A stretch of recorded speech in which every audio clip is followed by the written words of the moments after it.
Hello everybody, my name is Sinvicta and welcome back to another Diablo 4 video here on the Sinvicta gaming channel. Now I know it's been a little bit since I posted a video here on the gaming channel. It's because I've been grinding out level 100, and honestly after I hit 100 I just kind of stopped playing.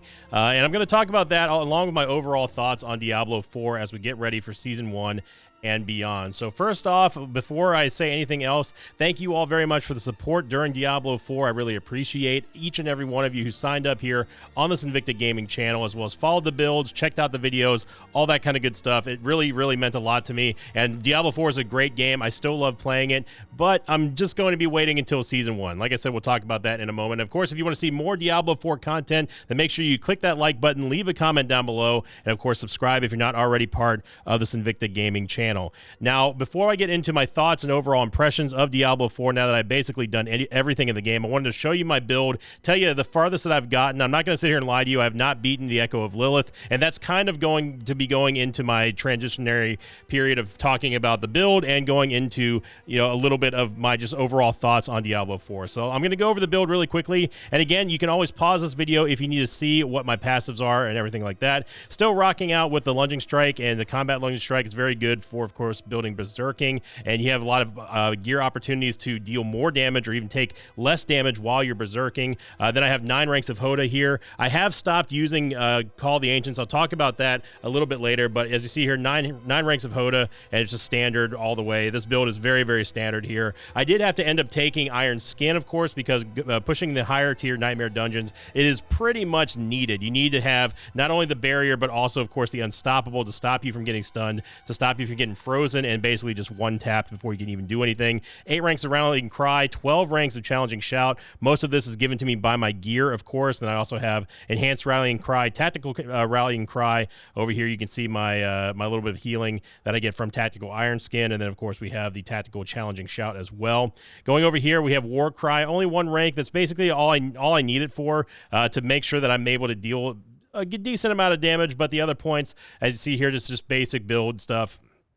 I did take 2 points out of Raid Leader because I wasn't finding myself needing that heal, and honestly, when you're dealing with as much damage as you deal with the high tier Nightmare dungeons, it honestly doesn't even matter. Like, you're not going to be saved from that. You're just going to get destroyed. So it's better to use it here for other things, like the damage reduction, of course, for Guttural Yell, and the Booming Voice, of course, for the duration increase on all your shouts. Aggressive Resistance and Prolific Fury, all these are very important, especially, again, talking about with berserking. You want to make sure you keep up your HOTA stacks and just be smashing while you're berserking, getting those crits from Combat Lunging Strike. And then finally, going down here, I do have 3 on Pit Fighter just for the increased damage reduction.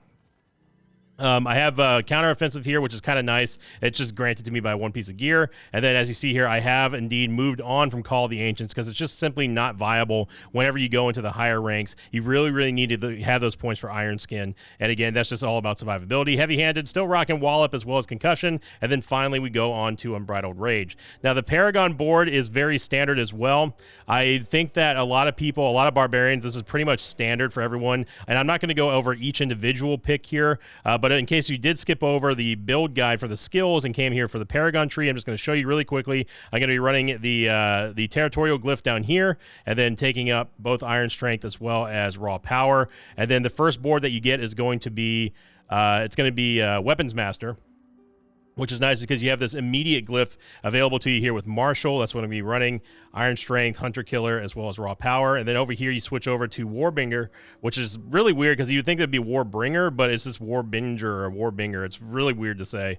And then running Wrath over here, again, getting Hungering Fury for more Fury, as well as Fire Resilience. You don't really care about the Resistance because I'm still convinced that Resistances don't do anything in the game, and that's kind of one of the things I'll be talking about. But of course, the 4% maximum life is very nice. And then over here, we have Raw Power again for just more physical damage and strength. Then we go over to the next one, which is going to be Decimator, and we basically, this glyph is located right smack dab in the middle. We're just running Might. Again, Demolish for vulnerable damage, Arrogance here for damage reduction for vulnerable enemies, which is the reason why you want to keep up that vulnerable duration, as well as of course, the vulnerable damage is just going to skyrocket as long as the target is indeed vulnerable. And then over here, the next board that you're going to be loading up is going to be the Bone Breaker. Again, it's a very quick glyph here. You just rotate it to where the glyph is going to be on the right side, and then you're going to be running Exploit. Exploit's very, very important for those of you who are running increased vulnerable damage builds. It's very good for pushing that really crazy damage, but not as crazy as some other classes. And again, we'll talk about that in a little bit. And then, of course, we have Vigor here as well as down here with Tenacity. Again, it's just more armor and as well as maximum life. And then finally, the final Paragon board up on the north side is going to be Flawless Technique. And I'm going to be running Havoc over here for just a little bit of increased critical strike damage. Ignore the dexterity on here. I was playing around with other items and I lost Havoc. Just ignore that because I did have all stats up on one of my helms, and I got a different helm, and I've been trying to re-roll for stuff. And again, that's going to be something that I'm going to be covering here in the very near future. But just know that whenever you have Havoc as well as Brash, it's very good for the close damage reduction as well as the physical strike damage, or the physical damage and the critical strike damage as well. And then finally up here, I'm going to be running Undaunted. So if those of you who've skipped over the build, you don't care about that, you do mostly care about what I have to say when it comes to Diablo 4, my overall thoughts, thank you for skipping ahead first off. And like I said, if you want to see more Diablo 4 content here on the channel, make sure you let me know in the comments down below, as well as clicking the like button is the best way to support my second channel here. Now let's get into the meat of it. And again, I'm going to try to keep all this short here while I'm just going to be running over and over again. We're just going to be running over here the Runes of Review, just because that's where I spent 99% of the time that I was from level 90 on, because at the time it was still the fastest XP per hour. It's just ridiculously good, but obviously with the increase of the Nightmare Dungeon XP, this is no longer viable in terms of the best way to earn XP. But I wanted to get into it. I do think that Diablo 4 is still a great game. I still stand by the fact that I do feel that D4 is the best Diablo that Blizzard has ever made. But there are a couple of lingering issues and some other issues that I've discovered with the game that I'm not really too keen on. Number one, I'm just going to say it right now. I think that barbarians need to stop getting nerfed. As of today, which I'm recording this on the morning of July 7th, 2023, the Barbarians got hit with another round of nerfs, which is kind of, that's a little disingenuous because everyone got kind of nerfed. It's whenever Blizzard nerfed the Codex of Power aspects, they really hurt a lot of Barbarians in particular, but it also hurt a lot of other classes as well. But of course, Leap Bards got nerfed. People were claiming that HOTA also got nerfed there again because they killed the crit strike damage, and I can't independently verify that because honestly I have not been playing ever since I hit 100, and I realized that going into the second biggest gripe that I have with D4 is the fact that once you're locked into a build, you don't really get a whole lot of opportunity to diversify. You know, you think about other games like Path of Exile or even Diablo 3, where you had just the amazing freedom to just basically change builds whenever you really wanted to. And it felt like, you know, yes, the builds didn't feel, they all felt sort of temporary, but at the same time, one of the best things about ARPGs is being able to experiment. You know, for Path of Exile, for example, you have the skill gems. You can switch out something just on the fly as long as it matches the color socket, and then it completely changes the way that your build is played. You know, Diablo 3, you didn't even have to do that. You just had to change out the glyphs on the particular skills, and then bingo, bango, bongo, you got yourself a very easy respec. You know, and with the Paragon points in D3, you didn't have to worry about respecing them because those are just global stat increases.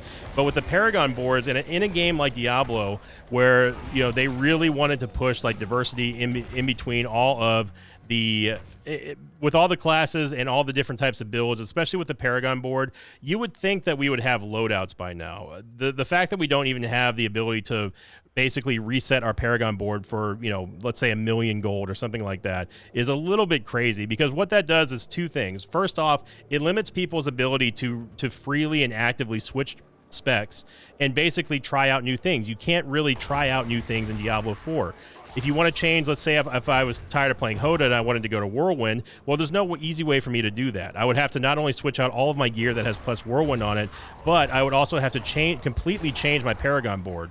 And those of you who are level 100 at the time of this recording, and you know the pain that I'm talking about, having to undo every single Paragon point, it takes like maybe 15 to 20 minutes to thoroughly go through everything, unload stuff, and then reapply stuff for a particular build. And then let's imagine that, oh wow, look, you know what, my Whirlwind build, it's kind of not great. I'm getting destroyed. It's not viable with the gear that I have. I need to go back to HOTA. Well, guess what? There's no easy way to go back there either. So, and I'm speaking from a level 100 Barbarians perspective, but this is also just a Diablo 4 player's perspective in general. The fact that the game was launched without having any ability at all to switch builds on the fly, or at least somewhat conveniently, is a little bit silly in my opinion. So that's really the biggest complaint that I would say is going to be plaguing Diablo for a while, until they finally do decide to let people have build loadouts. Like, I should be able to preload a build and say, okay, this is my Whirlwind build, this is my HOTA build, this is my Bleed build, this is my PvP build. That's another thing that people don't really talk about a whole lot, is that PvP builds, they do tend to differ quite a bit on the Paragon tree, as well as the skills, and not being able to simply go, you know what, I feel like PvPing today. I mean, you're going to be spending how many minutes, not only just switching out your build, but also switching out your gear. So, you know, there's a lot of inconvenience that is built into Diablo 4, which I don't really think should be there. Is it enough to get me to stop playing the game? No, not necessarily. I think that Blizzard probably is well aware of this stuff, and they're going to address it eventually. Whether or not we see it in Season 1 or Season 2, I have no idea. We're probably not going to see it in Season 1, because I believe that the mechanics behind the programming is probably going to be a pretty big undertaking, and I'm not going to be here sitting here saying, oh, they should just do it because it sounds easy. I'm not a programmer, never have been, never will be. It's not easy, but I would sure like to see them improve the system, because it definitely, honestly, really needs it. So now that that's out of the way, something else that I have that's kind of tied into the build diversity as well, or lack thereof, is that they really didn't want builds to be so one-dimensional. They really wanted players to kind of experiment with their own, you know, bounce around different, oh, I got this awesome legendary aspect, or, oh, I got this unique weapon, it's build-defining, and then switching it up. You know, that if that's the philosophy that they really wanted to go with, then another key part of that is going to be your stats and being able to reroll gear. And I have to say that it is very brutal to spend so much gold on maybe getting like a 1% attack speed upgrade, for example, or maybe getting like 10 armor more, that sort of thing.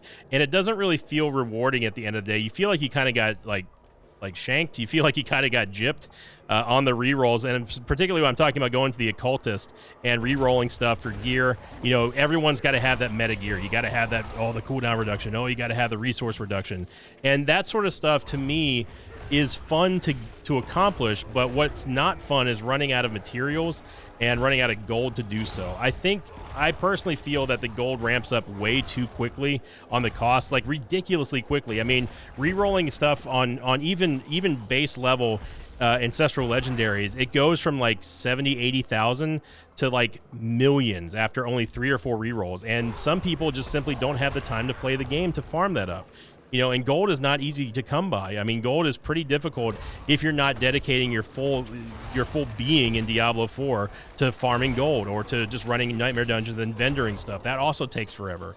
You know, I do think that there should be a way, just like in other games, where you're able to simply vendor any item in your inventory, including, if you want to have in your stash, being able to get rid of all of that in one click. Just say, hey, anything that isn't a legendary, I want you to vendor. Now, obviously, you may not want to do that, because you might inadvertently vendor some upgrades and stuff, or some good crafting things. And that's where one thing that I think that Diablo 4, it makes you feel really accomplished when you do craft that really awesome ring, or that really awesome helmet. You know, like I crafted both of these rings here. As you can see, I re-rolled for crit, I re-rolled for resource generation, and this made my build. This is what really brought together that missing piece that HOTA needed. But in order for me to get these type of rings, not only did I have to have the perfect base set of 3 stats that I needed that were already meta for my class, but then I had to have enough gold to really re-roll and finally get it. I think that my re-rolls on these rings are both now like in like the tens of millions now, and it doesn't feel rewarding whenever you have to simply go back